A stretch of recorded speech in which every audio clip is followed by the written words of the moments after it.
Today, we're diving into a story that doesn't always make front-page headlines, but it's quietly reshaping the future of air power and modern warfare. It's about how Israel's experience with the F-35 stealth jet is changing the way America uses its own stealth fleet, and what that means for the future of war, defense, and power. Hello everyone, welcome back to the channel. At first glance, it might sound like a technical topic. Jets, radar, stealth, missions over faraway places. But beneath the technology, this is a story about strategy, adaptation, and how one country's real-world experience is helping another superpower rethink the way it uses some of its most advanced weapons. Imagine a sleek, angular jet cutting through the night sky. No roaring formation, no big radar signature, no obvious sign that anything is there. It slips close to hostile territory, gathers information, identifies threats, and perhaps in a single instant delivers a precise strike. Then, just as silently, it disappears. Officially called the F-35 Lightning Roman II, it's often described as a fifth-generation stealth fighter. But that label is only part of the story. Yes, it's stealthy. Yes, it's fast, but the real power of the F-35 isn't just in how it flies. It's in what it sees, what it knows, and what it can share. Now imagine putting that aircraft in the hands of a country that lives in a constant state of alert. A country where the margin for error is thin, where threats are sometimes minutes away, and where intelligence can mean survival. That country is Israel. When Israel received its first F-35s, it didn't treat them like a museum piece. It didn't just show them off at air shows, it did something different. It began flying them on real missions in real combat environments against real threats. While other air forces around the world were still training, writing manuals, and thinking about hypothetical scenarios, Israel was already learning what the F-35 could do in the real world. And that real-world experience, those flights, those missions, those lessons, started to catch America's attention. Because here's the key idea: the United States built the F-35. But in some ways, Israel is helping teach the world how to use it. For years, the U.S. talked about the F-35 as a powerful fighter jet. A plane that could dogfight, strike ground targets, and evade enemy radar. But as Israel put the jet to use, it started to highlight something else. The F-35 isn't just a fighter.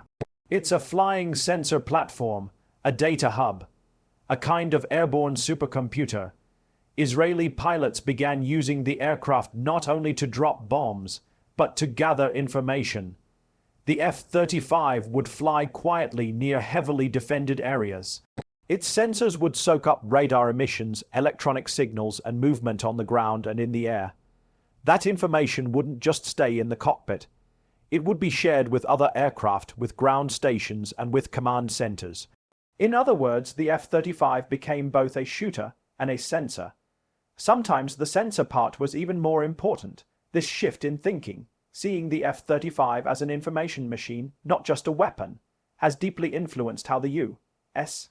views its own stealth jets.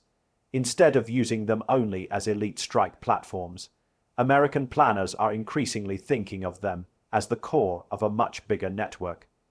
Israel doesn't just send F-35s into missions by themselves. It uses them together with older jets like F-15s and F-16s. You might think of those older jets as yesterday's technology, but Israel found a way to give them new life. An Israeli F-35 might fly closer to a target area. It stays hidden, collects data, and identifies threats. That information is then shared with older jets that are flying farther back. Those older jets, which can carry more weapons but aren't stealthy, can then fire their missiles without ever seeing the enemy directly. The F-35, the quiet scout, feeds them the targeting information they need. In this setup, the F-35 is like the quarterback of an aerial team. It doesn't always throw the ball itself.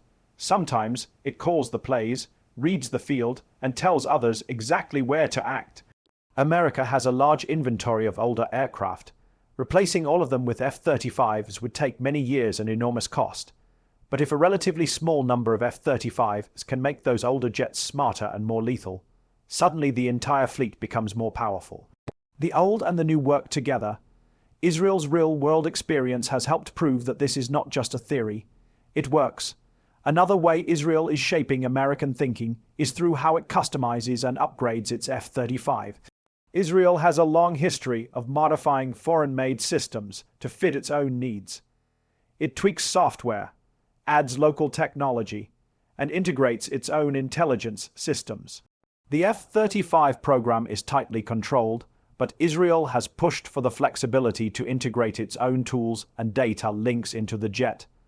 That means its F-35s are tuned to the specific threats in its region.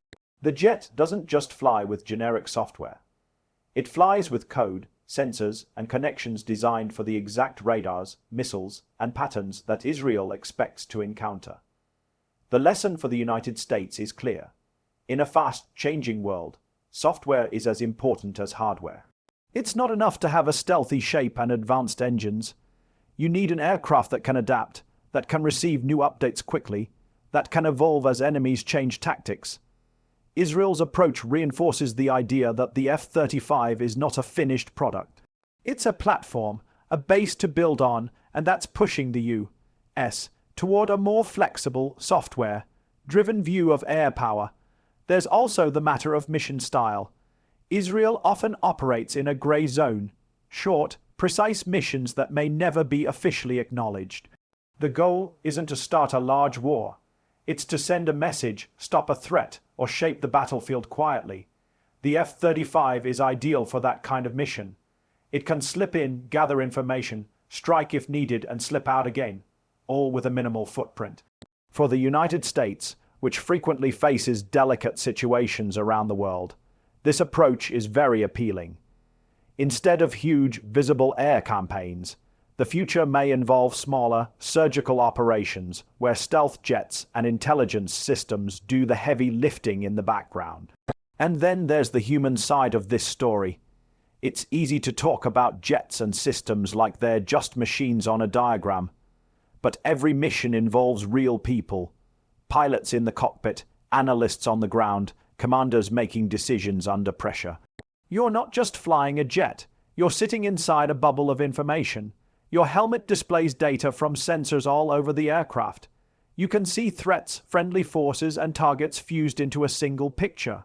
You're making decisions not just about how to fly, but about how to manage information, what to share, what to prioritize, and when to act.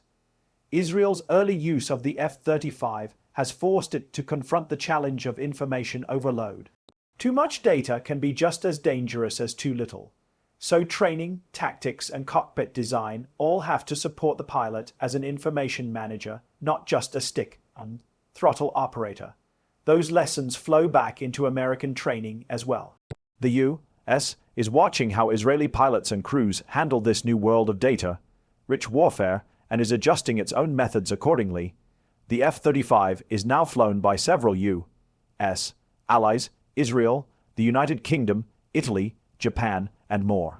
In the years ahead, there may be scenarios where American and Israeli F-35 share data in real time, building a common picture of what's happening over large regions.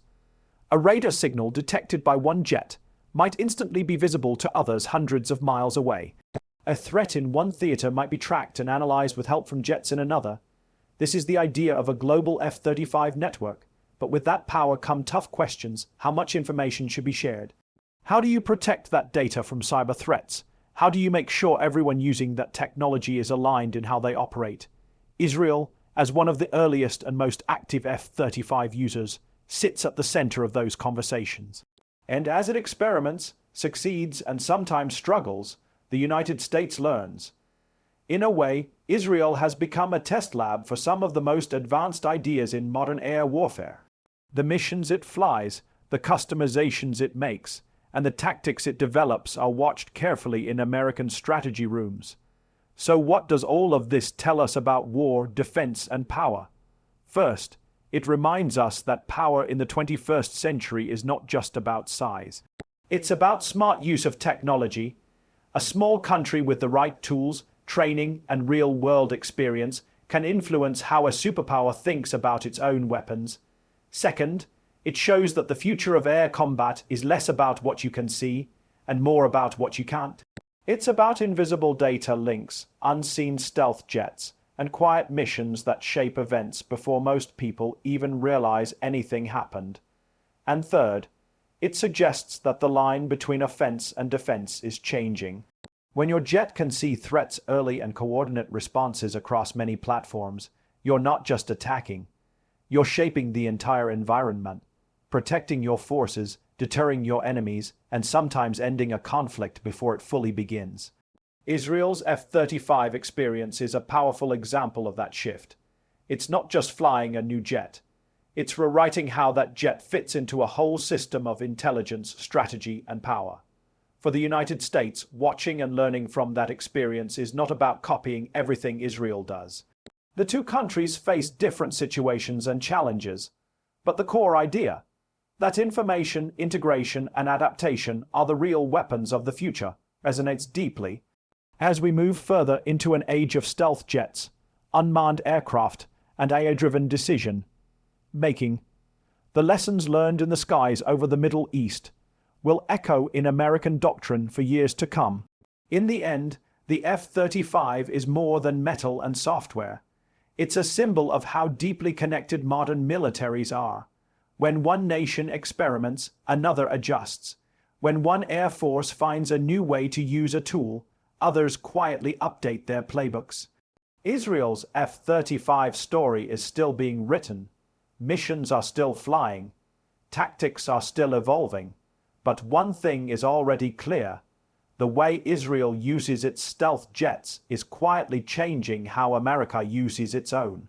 And that, in turn, is quietly changing the future of war defense power. Thank you for staying with me through this story.